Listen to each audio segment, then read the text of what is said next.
प्रेम न बाड़ी उपजे, प्रेम न हाट बिकाए, राजा प्रजा जही रुचे, शीश दिए ले जाए।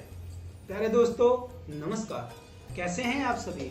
उम्मीद करता हूं आप सभी स्वस्थ होंगे। तो प्यारे दोस्तों, आज की संडे स्टोरी में हम बात करने वाले हैं प्रेम की महिमा।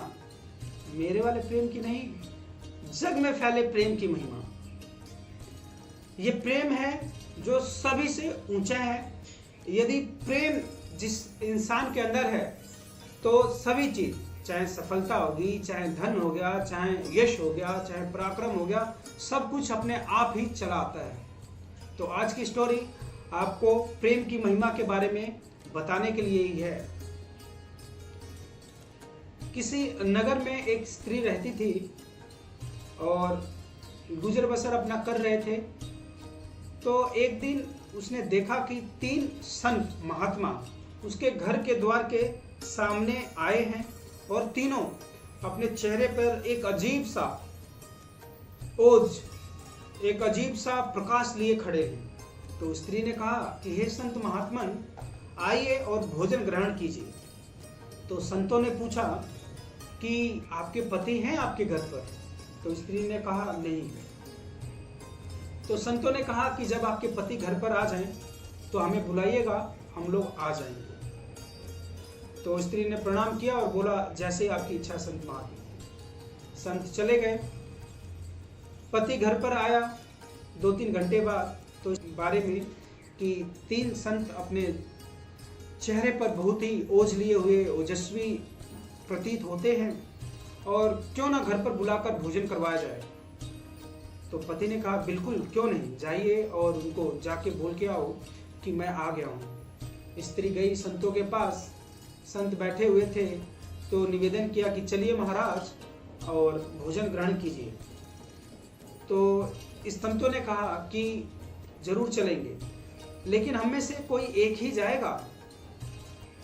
संत ने परिचय देते हुए बताया कि मैं जो हूँ, मैं धन हूँ, और ये जो 2 संत हैं इनमें से एक सफलता है और ये तीसरे प्रेम है। तो लेकिन हम तीनों एक साथ आपके घर नहीं जा सकते, किसी एक को ही आप ले जा सकते हैं। तो स्त्री असमंजस में पड़ गई, बोली महाराज मुझे कुछ समय का मोहलत दीजिए, मैं अपने पति से परामर्श करके आती हूँ और पूछ के आती हूँ कि किसको ले जाना है। बोलिए जरूर जाओ बेटा। स्त्री अपने घर गई और जब पति को बताई तो पति ने बताया कि तुम ऐसा करो, अगर धन वाले संत को बुलाओ, क्योंकि धन रहेगा तो सब खुशियां आ जाएंगी हमारे घर। तो पत्नी ने सुझाव देते हुए कहा क्यों ना सफलता को बुला लिया जाए। तो उसने बोला चलो ठीक है, सफलता को ही बुलाओ।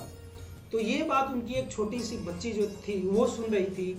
उसने कहा कि नहीं माँ, प्रेम को बुलाओ। तो कुछ समय विचार विमर्श करने के बाद उन्होंने प्रेम को बोला कि ठीक है, जैसा तुम कहती हो बेटी, तुम्हारी राय अधिकतर सही होती है। तो वो गए, माँ गई और बोली कि हे महात्मन, आप में से जो प्रेम है वो चलिए हमारे घर में अपने चरण कमल जो हैं अपने पैर रखिए। तो स्त्री तो संतों ने कहा, जब प्रेम उठकर वहां से चलने लगा तो साथ में जो धन और सफलता वो भी उसके पीछे हो लिए। तो स्त्री ने कहा कि हे महात्मन, आपने तो कहा था कि केवल आप में से एक ही चलेगा।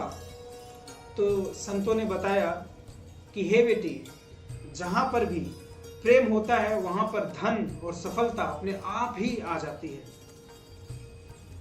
तो प्यारे दोस्तों, ये कहानी सुनाने का केवल एक ही प्रयोजन था कि यदि हम प्रेम से रहते हैं, चाहे आप हो गए चाहे मैं हो गया, सभी के लिए है। यदि हम प्रेम से रहते हैं तो हमें कभी धन की कमी नहीं होगी और सफलता हमारे कदम जरूर चूमेगी। प्रेम से रहने का मतलब केवल अब यही नहीं है कि ये पति और पत्नी और बच्ची की स्टोरी थी तो केवल उसी घर में प्रेम है। इस प्रेम का मतलब ये है कि आप अपने घर में जो भी है, आपके बड़े बुजुर्ग हैं, माता पिता हैं, जो भी भाई बहन हैं, चाचा चाची हैं, बुआ, सभी से प्रेम से रहिए और बाहर भी सभी से प्रेम कीजिए, निस्वार्थ प्रेम कीजिए, स्वार्थ नहीं होना चाहिए। तो मुझे उम्मीद है आपको ये स्टोरी अच्छी लगी होगी। यदि अच्छी लगी हो तो कमेंट बॉक्स में जरूर लिख के बताइएगा। और आप सभी से ऐसे ही प्रेम से रहिए और प्रेम ही बरसाते रहिए, और किसी को भी कटु वचन ना बोलिए, क्योंकि रहीम दास जी कहते हैं, रहीम जी कहते हैं, रहीमन धागा प्रेम का मत तोड़ो छिटकाए, और टूटे तो फिर ना मिले और मिले गांठ पड़ जाए।